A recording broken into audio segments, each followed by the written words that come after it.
prochain école, grand capitaine. Soyez vigilants, matelots. Ne vous approchez pas trop près. Ça fait combien de temps qu'on n'avons pas posé un pied à terre? Au moins 2 mois ou 3. Je ne sais plus tellement ça fait longtemps. Il exagère, le capitaine. Il ne pense pas à nous. Nous avons besoin de nous dégourdir les jambes. Ouais, tu as raison, il exagère. Mais parle plus bas. Si vous entendez, tu connais ses colères. Oh oui, je les connais. Il est tellement déçu par le comportement des hommes. Quand il est comme ça, immobile, l'œil sur l'horizon, j'ai un mauvais pressentiment. Je sens le mauvais vent tourner. Il ne dit rien pendant des heures. À quoi pense-t-il? À quoi peut bien penser un grand capitaine en colère?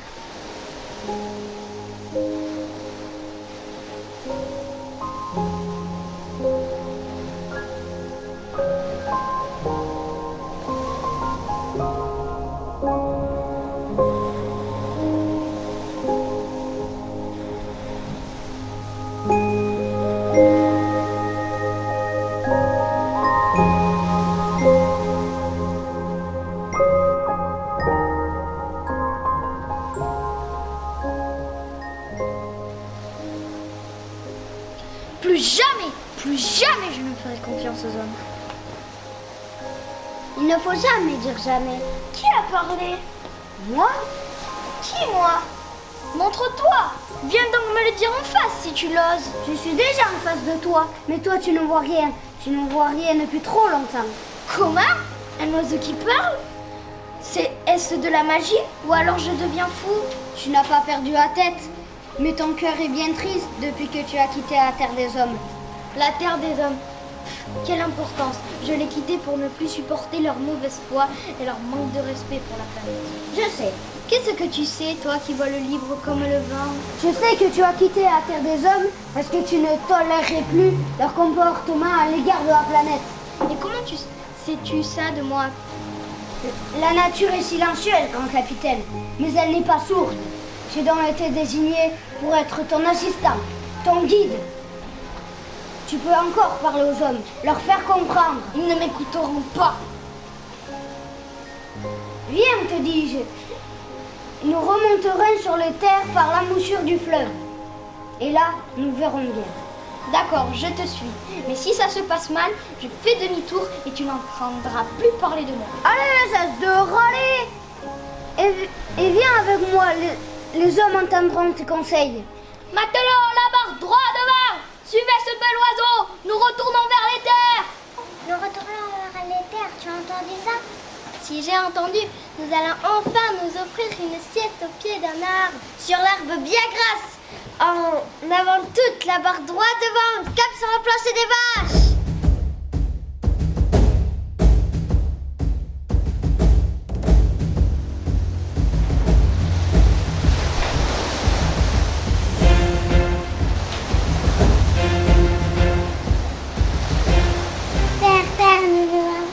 De l'embouchure du fleuve.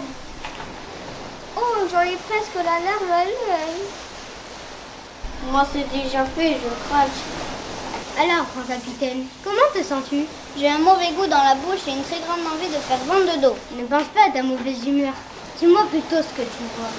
Je vois qu'il y a plus de construction qu'auparavant. Toujours ce besoin de dénaturer, de modifier, de s'installer. Je les déteste. La colère t'aveugle encore. Regarde bien l'embouchure du fleuve et dis-moi ce que tu vois. Hé capitaine, c'est quoi cette vilaine couleur à la surface du fleuve? Ton matelot est plus vif que toi, grand capitaine. Tais-toi, oiseau bavard, et approchons-nous. Ça vient de plus loin en amont du fleuve. Je sais d'où, j'ai déjà survolé ce coin-là.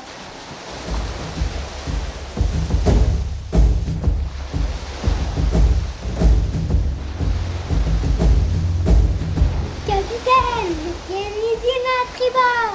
Et nous, c'est pas une usine, mon cher. Ah oui, et ce beau tuyau, là, qui déverse ce vilain produit dans les eaux, il vient de nulle part peut-être. Ces maudits hommes ne comprennent toujours pas. Il faut leur expliquer. Si tu n'expliques pas, ils ne comprennent pas.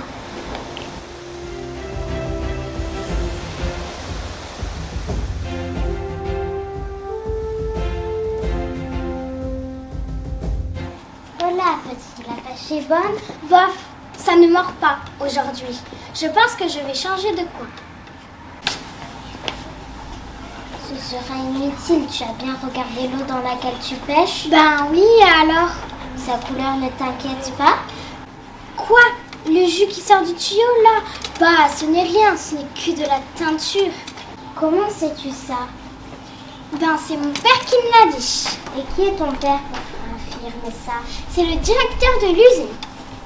Aïe, mais ce que je vais te montrer ne va pas te plaire. Voilà, matelot, prenez vos rames, grattez le fond du fleuve. Je crois que ton papa est un inconscient ou un menteur. Vas-y doucement tout de même, ce n'est qu'un enfant. Tu as raison, bel oiseau, mais n'oublie pas, petit poisson deviendra grand. Si tu veux convaincre le père, le fils fera bien l'affaire. Ça y est, voilà le vieux qui ramène du tonneau, faut secouer le potage à présent. Tais-toi, fais ce qu'il te dit si tu veux espérer revoir ta terre chérie. Oh oui, ma terre chérie, je veux revoir ma terre chérie. Oh, ce n'est pas vrai, tu gémis comme une princesse. Mets-toi au travail plutôt.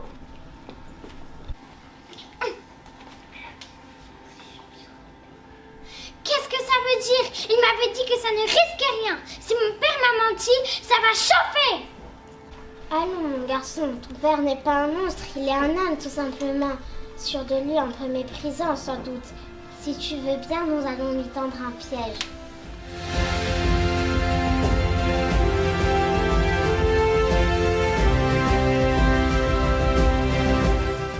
Je vous remercie de m'avoir ramené mon fils, cher grand capitaine.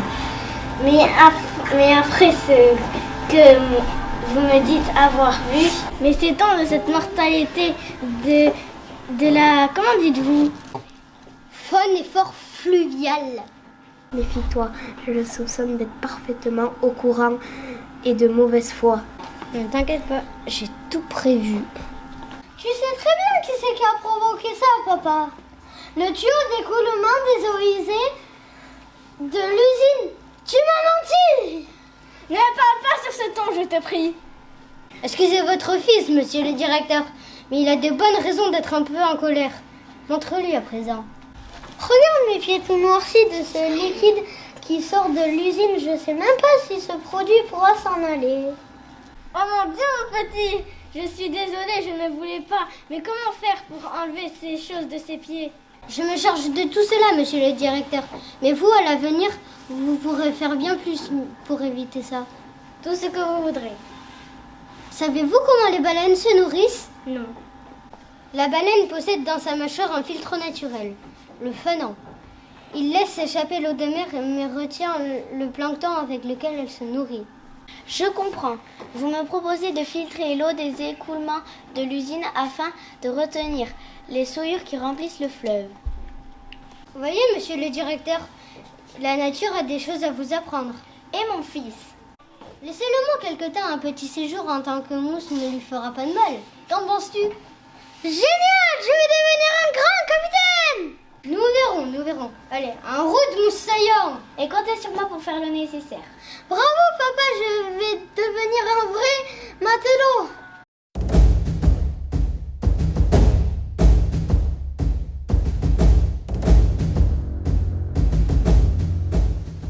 Qu'est-ce qu'il le compte? Le voilà qui joue à la nounou à présent. T'as toujours quelque chose à redire, c'est fatigant mon gars. Ce n'est pas moi qui fais des choses bizarres ici, c'est le grand capitaine, moi. Oui, toi, tu es le plus grand, le plus fort, le plus intelligent. N'empêche que peindre les pieds du gamin pour piéger son père, fallait y penser. Ah oui, t'as déjà y pensé? Peut-être pas, mais moi je suis pas en train de râler toutes les 5 minutes comme une vieille condesse. Répète si tu en as, vas-y, répète. Silence à vous deux! Et surveillez les eaux au lieu de papoter comme des vieilles filles! Voilà, bravo, tu as gagné. On s'est fait repérer avec tes jérémiades. Tiens, piston, regarde donc un peu dans cette longue vue et dis-moi ce que tu vois. Des déchets, des bouteilles en plastique, des poches aussi. Ce n'est pas beau à voir. Toute cette pollution est un véritable piège pour les mammifères marins. Je vais donner les ordres pour s'occuper de ça. Est-ce qu'il me jette par piège pour les mammifères marins? Les dauphins, les marsouins et plein d'autres animaux comme les tortues par exemple, confondent les poches plastiques qui qui flottent dans l'eau avec des méduses dont ils sont friands. Ils se les avalent et obstruent ainsi leur estomac avant d'en mourir. Mais c'est horrible, injuste et stupide. Il faut agir. Capitaine, capitaine, il faut aller en ville pour parler aux gens. Bah qu'est-ce qu'il a, le gamin? Il faut qu'on retourne sur Terre. Enfin, je vais revoir la vraie vie, les magasins, les bistrots et les cinémas. Oui, eh bien, ne te réjouis pas trop vite, je ne la sens pas bonne cette idée, moi. Ah, c'est toi qui râles à présent. Je ne rêve pas, je me méfie. On ne sait pas ce qu'on peut trouver en ville. Ça fait tellement longtemps qu'on n'a pas mis les pieds à terre. Tu as toujours quelque chose à redire. Tu n'es jamais content. Oh, ça va, ne fais pas ta Jeannette. Qu'est-ce que tu as dit? Qui c'est qui vous a Jeannette ici? Vas-y, répète pour moi.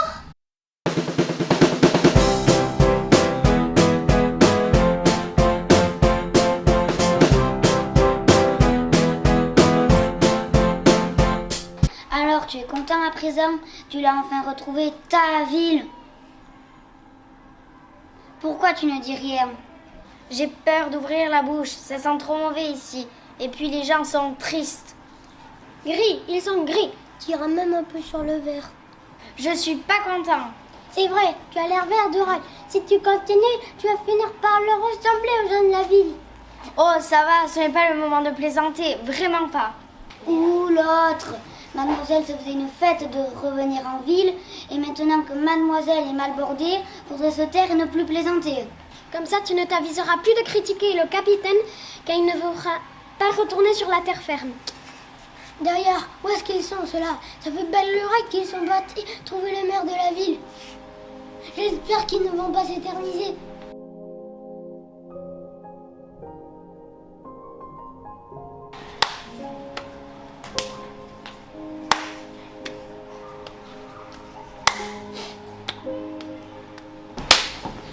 Bonjour mesdames les secrétaires, nous souhaiterions voir monsieur le maire.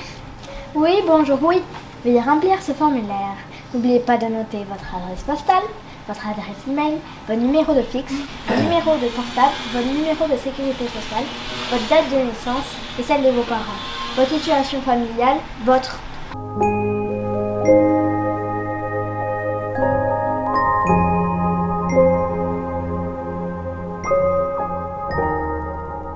Excusez-moi mesdames les secrétaires, mais c'est maintenant que nous souhaiterions voir monsieur le maire.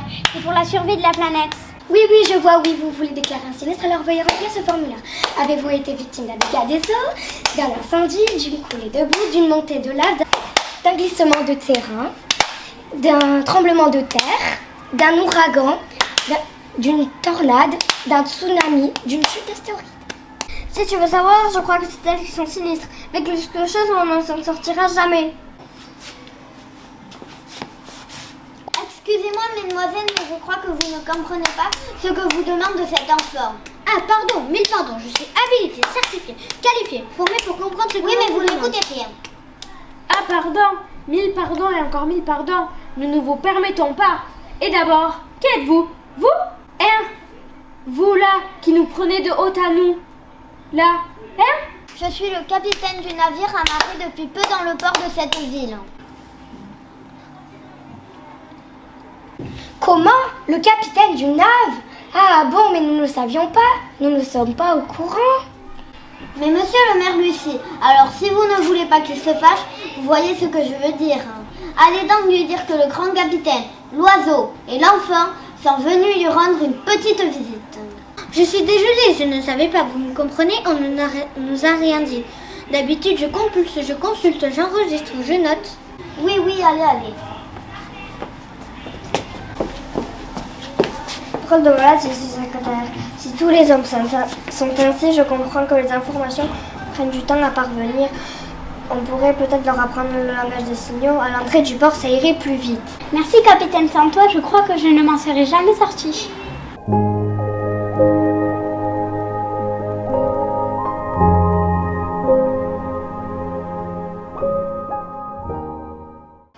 Alors, vous savez, et toi là, c'est vrai, tu l'as reçu ou pas le...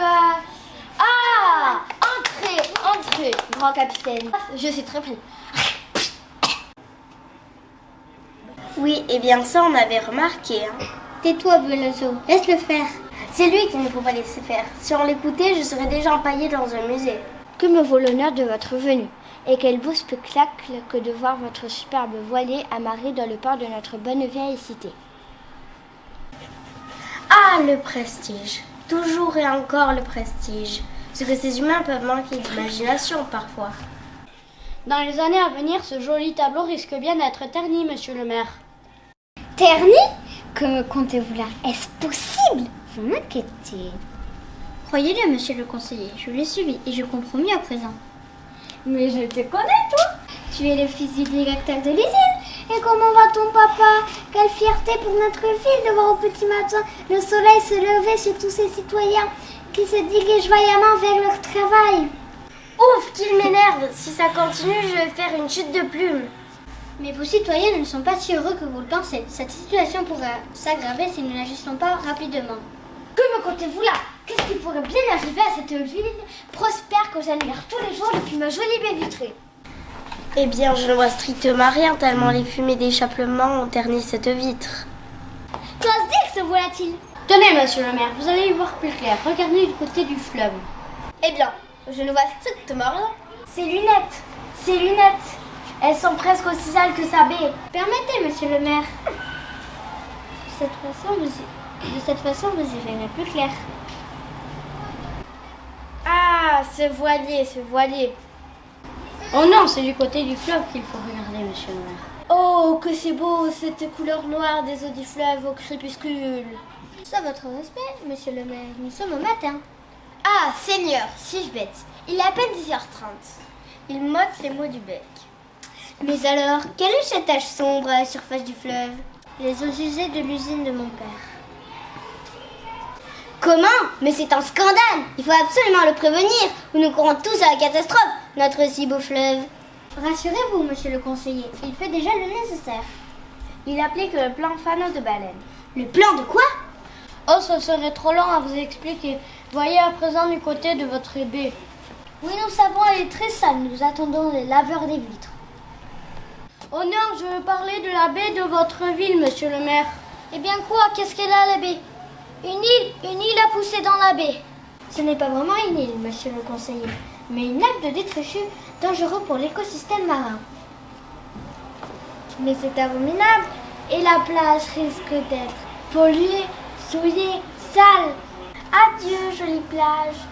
Adieu, touristes, vacanciers, plagistes. Bonjour, faillite. Mais qui a fait ça? Trouvons les responsables, jugeons-les, condamnons-les. Ce sont la plupart de vos concitoyens. Ils ne savent pas ou ne savent plus respecter notre environnement.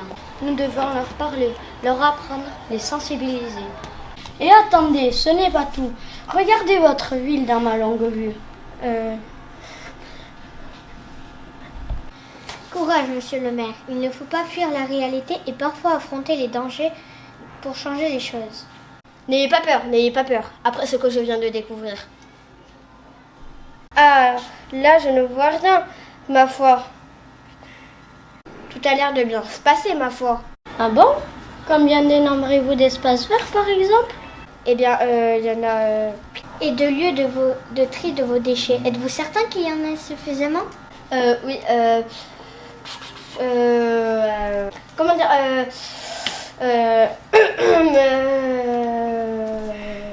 Et observez le visage de vos concitoyens. Que voyez-vous, monsieur le maire?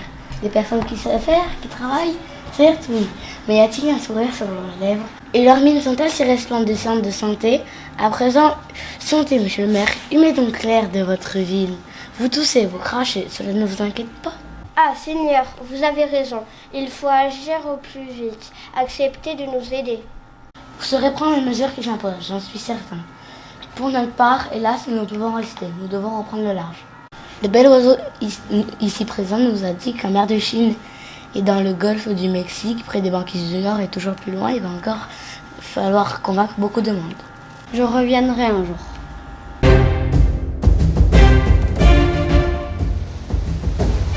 Je reviendrai un jour, toi et le grand capitaine fâché contre l'humanité. Que le vaut ce changement de comportement? Et à qui le devons-nous, devrais-tu dire, bel oiseau? Et à qui donc? C'est à toi, mon Seigneur, que nous le devons. Ah, moi? À toi et tous les enfants qui demain devront aussi convaincre les hommes pour un monde plus propre et préservé. Ma nouvelle mission, encourager les enfants du monde à devenir de grands capitaines. Vous pouvez compter sur moi. Et capitaine, quand je devenir un grand capitaine moi aussi? Lorsqu'un bel oiseau viendra te parler, alors là, ce sera le moment. Au revoir, grand capitaine. Au revoir, bel oiseau. Au revoir et prends soin de toi. Pourquoi tu pleures?